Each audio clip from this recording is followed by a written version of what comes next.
At dawn, in the moth-shadowed gullies of the cloud-rest coast, dew clings to stone and the air hums with silence.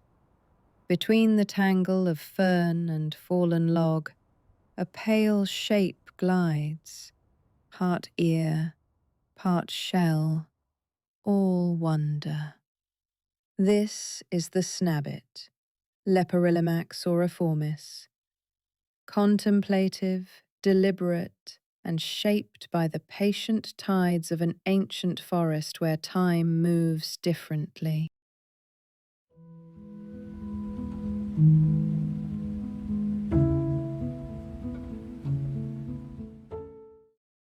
The snabbit is an improbable union of mammal and mollusk. Its body is long and low slung, with a soft exterior dappled in slate and ochre. Most striking is its spiraled amber shell, a helix rising from the shoulders, glossy and banded, formed of hardened keratin. Its head is somewhat lagomorphic, short whiskers, immense dark eyes set for twilight vision, and a pair of oversized ears, each flecked with minuscule papillae. Two small front feet are lined with fine cilia, giving traction on slick bark. A muscular foot beneath the body secretes a faint iridescent mucus, allowing it to traverse both earth and stone with equal grace.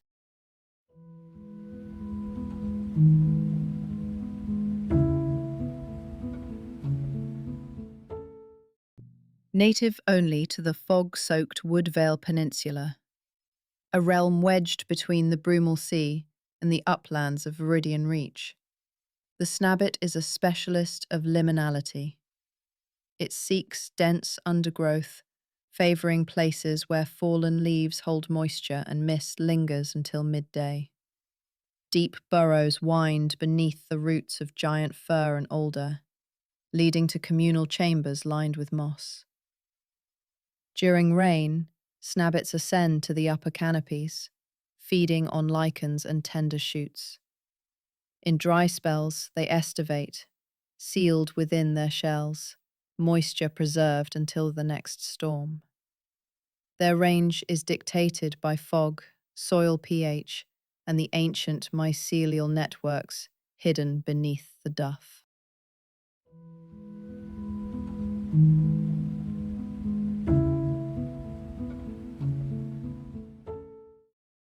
A consummate forager, the snabbit's diet blends the habits of both its ancestors. It grazes on leaf litter, young shoots, and decaying wood, digesting tough fibres with a symbiotic gut flora. Fungal fruiting bodies are a delicacy, as are the petals of night-blooming flowers. With its upper lip, it deftly clips buds, while a rasping radula inside the mouth scours algae from stone. On moonlit nights, some have been seen delicately lapping dew from fern tips or nibbling lichen from gravestones. The snabbit's slow metabolism means it may feed for hours, rarely straying far from shelter.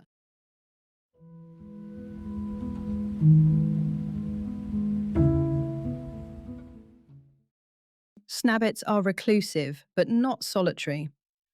Small groups, called a drift, share burrow systems, emerging together on damp mornings to graze. They communicate in silence, ear flicks, subtle shell taps, and chemical trails woven through the moss.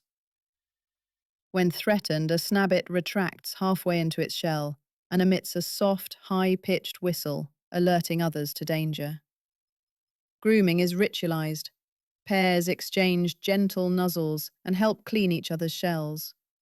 During spring rains, drifts will bask together at the forest edge, heads raised to catch the mist, shells gleaming with collected droplets.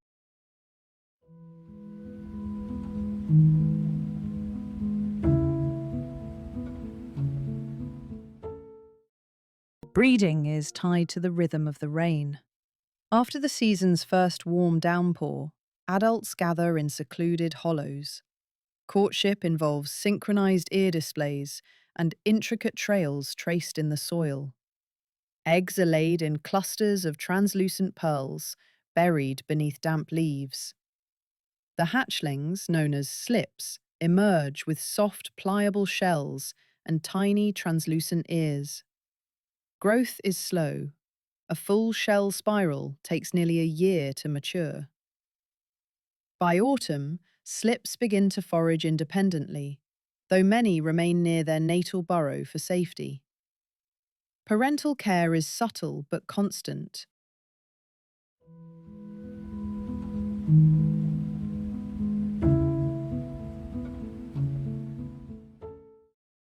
The snabbit acts as both recycler and cultivator of its forest home.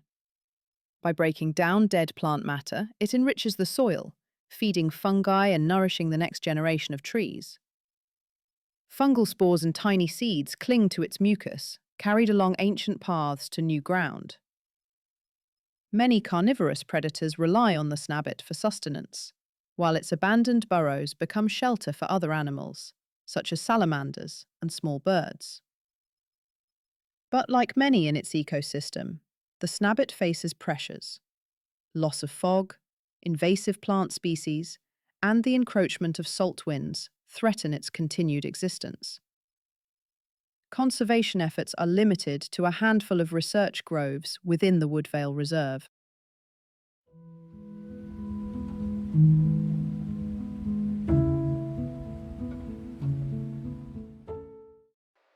Local records speak of the snabbit as far back as the first coastal surveys.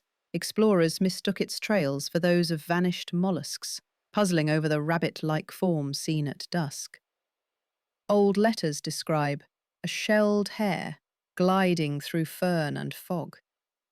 Victorian-era naturalists painted fanciful watercolours of the spiraled lagomorph, though these were dismissed as coastal myth. In the mid-20th century, fossil shells resembling those of the snabbit were found layered beneath peat bogs, reigniting debate. Today, snabbit motifs appear in wood carvings and festival banners across Cloudrest villages, a symbol of luck, endurance, and the enigma of the wild.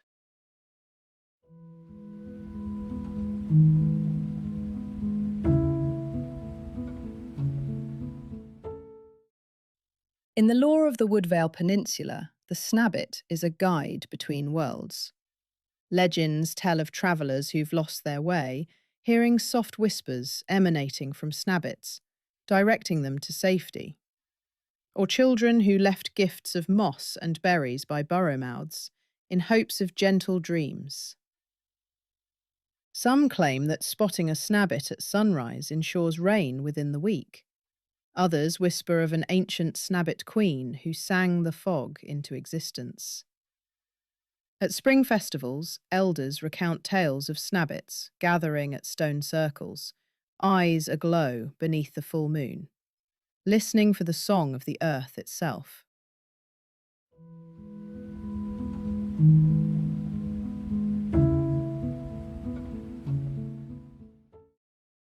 Scientists remain perplexed by the snabbit's origins. Some argue for deep time hybridization, a relic lineage that survived ancient extinctions. Others suggest an extraordinary case of convergent evolution, with the snabbit filling a niche abandoned by true snails and lagomorphs. Geneticists have uncovered segments of both molluscan and mammalian DNA, hinting at a once fluid boundary between phyla. A fringe theory posits that the snabbit is the result of fungal symbiosis, an organism shaped as much by mycelium as by animal. No explanation fits entirely. The snabbit remains, beautifully, stubbornly, an exception.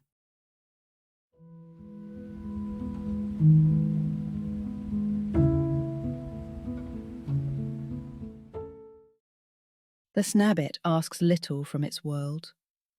Only moisture, shelter, and time to move at its own deliberate pace. It is a keeper of old mysteries, a reminder that nature's imagination far outpaces our own. In preserving its misty hollows and quiet trails, we preserve more than a species. We keep alive the possibility that some wonders are still waiting, hidden just beyond the edge of the known.